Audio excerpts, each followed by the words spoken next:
السلام علیکم. مہد اسلامیہ چینل کو سبسکرائب کریں اور بیل کا آئیکن دبا دیں. جزاک اللہ. ہندوستان ہے حضرت مجدد الف ثانی، وہ تو مجدد میاں نہیں رہے، وہ 1000 کے مجدد ہو گئے. اب 1000 کے مجدد تو حدیث کے خلاف ہے، حدیث میں تو ہے نہیں کہ 1000 کا کوئی مجدد ہوگا.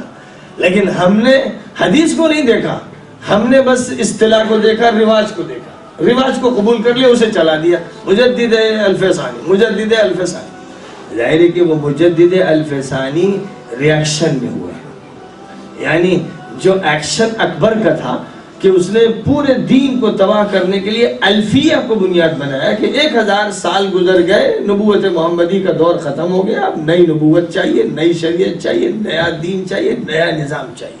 تو الفیہ کی بنیاد پر ہزارہ اول اور ہزارہ ثانی کی بنیاد پر دعویٰ تھا، اور اسی کی تردید کے لیے اٹھے تھے احمد ابن عبد الاحد سرہندی. لہذا ان کے تجدیدی کام کو ہزارے سے جوڑ دیا گیا کہ اب جو ہزارہ ثانی شروع ہو رہا ہے اس کی تجدید کی ابتدا کر رہے ہیں احمد ابن عبد الاحد، اس لیے مجدد الف ثانی ہو گئے. اب کسی کی زبان پر یہ لفظ آ گیا اور چل پڑا، کسی کو حجت الاسلام، کسی کو شیخ الہند، اور کسی کو کیا. ظاہر ہے کہ اللہ کی طرف سے القاب نہیں بٹ رہے ہیں، یہ ہماری طرف سے القاب دیے جا رہے ہیں. اللہ کے یہاں کس کا کیا مقام ہے وہ اللہ جانتا ہے. ہمارا حق نہیں ہے کہ ہم لوگوں کو القاب بانٹیں اور درجے بھی آخرت کے طے کریں. اس لیے آخرت میں کیا درجہ ہوگا مجدد الف ثانی کا ہمیں نہیں معلوم، لیکن بہرحال وہ مجدد میاں ہے، کیونکہ حدیث میں مجدد میاں ہوتا ہے، مجدد الف نہیں ہوتا. اب یہ ہے کہ اکبری فتنہ الفی تھا، اس لیے تجدید الفی کہلائی. تو یہ ریاکشن میں ہوا ہے، اس ایکشن کا ریاکشن ہے، لہذا کوئی حرج بھی نہیں ہے. ایک نسبت ہے، ایک اصطلاح ہے جس کا استعمال کیا گیا. لیکن یہ ضرور حدیث سے معلوم ہوا کہ ہر 100 سال پر ایسا حال ہوگا کہ امت کو ضرورت ہوگی تجدید کی، تو علماء ہر علاقے میں اٹھیں گے اور وہ تجدید کا کام انجام دیں گے. ایک طائفہ، ایک جماعت ایسی ضرور رہے گی. اب جہاں نہیں ہوگی وہاں پھر تباہی مچ جائے گی. جہاں بھی ایسا ہوگا کہ بساط لپیٹ دی جائے گی علماء کی، ایسے مجدد علماء نہیں ہوں گے، وہاں پھر بساط لپیٹ دی جائے گی. وہ چاہے بخارا ہو، چاہے اندلس، وہ ترکستان کا علاقہ ہو یا کوئی سا بھی، جہاں یہ بات نہیں رہ پائے گی کسی بھی وجہ سے، تو ادھر اگر ڈوبیں گے تو ادھر نکلیں گے. یہ تو ہوگا، پوری امت ختم نہیں ہو جائے گی، لیکن علاقوں کی بساطیں لپیٹی جائیں گی، قوموں اور خاندانوں کی بساطیں لپیٹی جائیں گی، اور جہاں کار تجدید چلے گا وہی لوگ زندہ رہیں گے. معلوم یہ ہوا کہ تجدید کے بغیر امت زندہ نہیں رہ سکتی.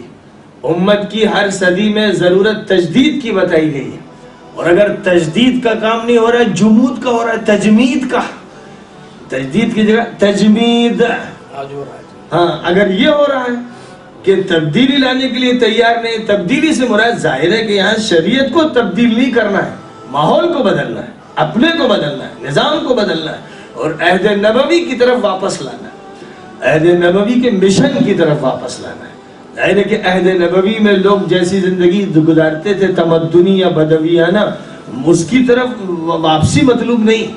مجھے بہت تعجب ہوتا ہے، حیرت میں پڑ جاتا ہوں جب میں بعض فقہا اور اہل افتاء کی تحریر پڑھتا ہوں کہ جب بات آتی ہے مثلا رؤیت ہلال کی، چاند کے دیکھنے اور چاند کے نہ دیکھنے، اور حساب کی بنیاد پر چاند کا فیصلہ کرنے اور نہ کرنے کا، تو استدلال جو کرتے ہیں وہ صرف اس سے نہیں کہ صوموا لرؤیتہ وافطروا لرؤیتہ فإن غم علیکم فأکملوا عدۃ شعبان 30 یوما.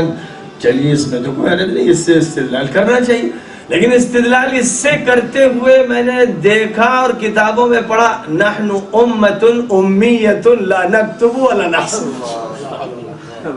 کتابوں میں موجود ہے، مولانا فقہی کتابوں میں یہ استدلال موجود ہے کہ حضور نے فرمایا ہم امی امت ہیں، الٹریٹ امت ہیں، ہم لوگ لکھتے نہیں، حساب نہیں کرتے، ہم جاہل رہیں گے. اللہ بڑے بڑے اہل علم کی تحریروں میں استدلال اس سے موجود ہے. رؤیت ہلال کے مسئلے پر بحث جب اٹھتی ہے تو اس وقت عقل حیران ہے، سر پیٹ لینے کو جی چاہتا ہے۔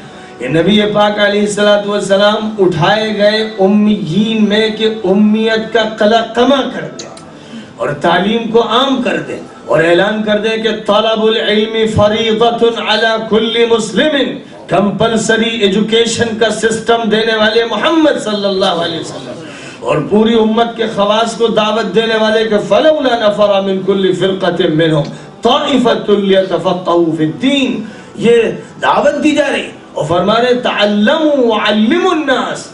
جو نبی اتنی تاکید سے فرما رہا اور اپنی پہچان اپنا تشخص بتا رہا ہے، انما بعثت معلما، یعنی کہہ رہے انما بعثت امیا، امی تھے، امیوں میں سے منتخب کیے گئے امیت کو ختم کرنے کے لیے۔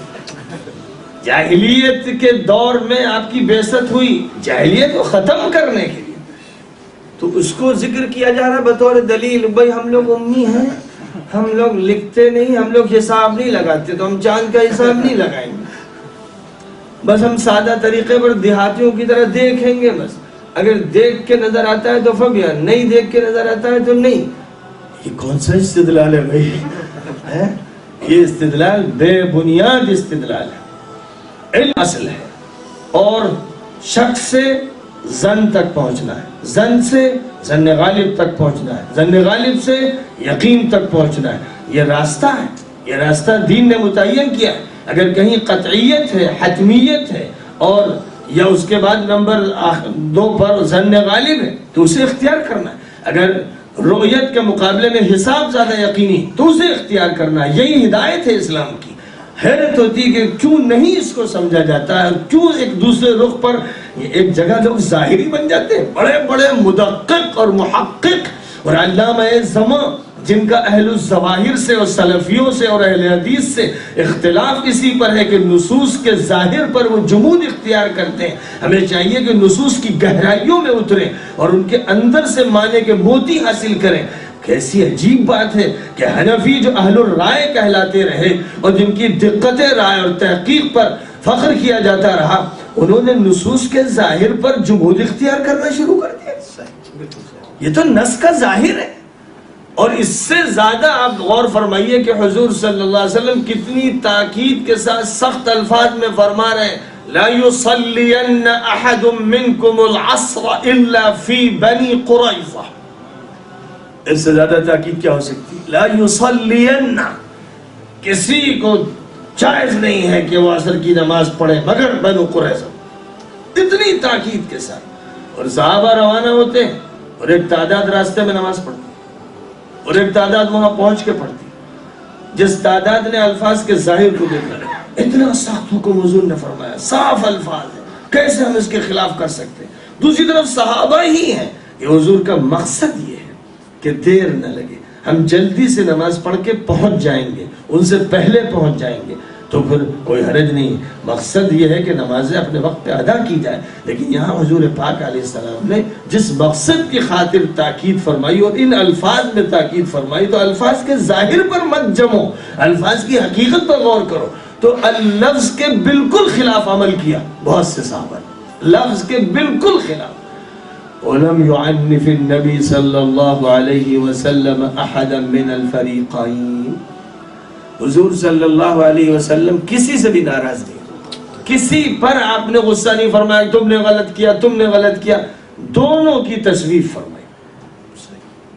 تو جو لوگ ظاہر پر عمل کرتے ہیں، یعنی ان کے اندر یہ صلاحیت نہیں ہے کہ وہ معنی کی غواصی کریں اور تحقیق کریں، اسلام نے انہیں بھی موقع دیا، کیونکہ ہر شخص کو فلسفی نہیں بنایا جا سکتا، فقیہ و دقیق نہیں بنایا جا سکتا۔ امت میں ہمیشہ ایک طبقہ ایسا بھی رہے گا جو دیہاتی مزاج کا ہوگا، تو اسے بھی موقع دیا گیا ہے کہ بھائی وہ ظاہر کو اختیار کر لے، اس پر عمل کر لے۔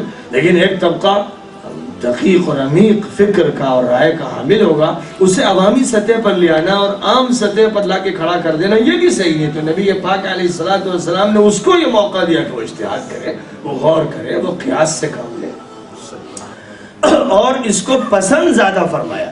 جب حضرت معاذ ابن جبل کو یمن روانہ فرمانے لگے تو یہ ارشاد فرمایا کہ معاذ فیصلہ کیسے کرو گے جب مسائل آئیں گے؟ کہا کہ اللہ کی کتاب کی بنیاد پر، کہا کہ اگر اس میں نہ ملے تو، کہا کہ حدیث کو دیکھوں گا، کہا اس میں بھی نہ ملے تو، کہا اذن اجتہد رأیی ولا آلو، تب میں غور کروں گا، اپنی رائے سے کام لوں گا، سمجھوں گا، کوئی کوتاہی نہیں چھوڑوں گا۔ تو فرمایا الحمدللہ الذی وفق رسول اللہ لما یرضی اللہ ورسولہ۔ اللہ یہی پسند کرتا ہے، نبی یہی پسند کرتے ہیں کہ غور کیا جائے، تدبر کرنا، غور کرنا، فکر کرنا، معنی میں اترنا، گہرائی میں اترنا، یہ اللہ کو زیادہ پسند ہے۔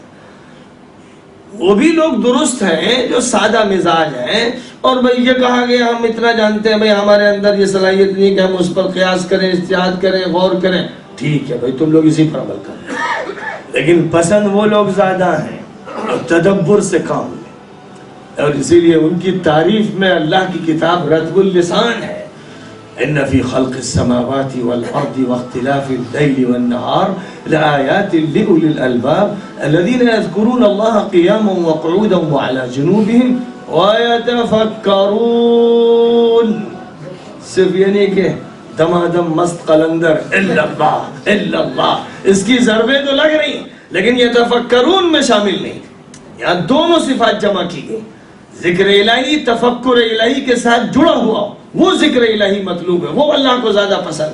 ہاں جن میں یہ صلاحیت نہیں وہ صرف یہی ذکر کریں، وہ بھی اچھی بات، زبان سے اللہ کا نام لینا برکت کی بات، ٹھیک ہے، یہاں تک کہ غفلت سے بھی اللہ کا نام زبان سے لیا جائے گا تو معطر ہو جائے گی فضا، اس میں کوئی شک نہیں، اللہ کا نام خود عطر ہے۔ لیکن وَيَتَفَكَّرُونَ فِي خَلْقِ السَّمَاوَاتِ وَالْأَرْضِ رَبَّنَا مَا خَلَقْتَ هَذَا بَاطِلًا سُبْحَانَكَ فَقِنَا عَذَابَ النَّارِ۔ اور ربانیین کے معنی ابھی میں نے ذکر کیا، ابن عباس ترجمان القرآن نے کہا وَلَكِنْ كُونُوا رَبَّانِيِّينَ عُلَمَاءَ حُكَمَاءَ فُقَهَاءَ۔ کیا الفاظ استعمال کیے، کیا شاندار تشریح کی گئی۔ یہ تشریح کن لوگوں پر منطبق ہو رہی ہے؟ یہ منطبق ہو رہی ہے ابو حنیفہ جیسے بالغ نظر پر، مالک جیسے دقیق رس پر، شافعی جیسے مجتہد پر، احمد جیسے جامع انسان پر، ایسے حضرات پر یہ منطبق ہو رہی ہے۔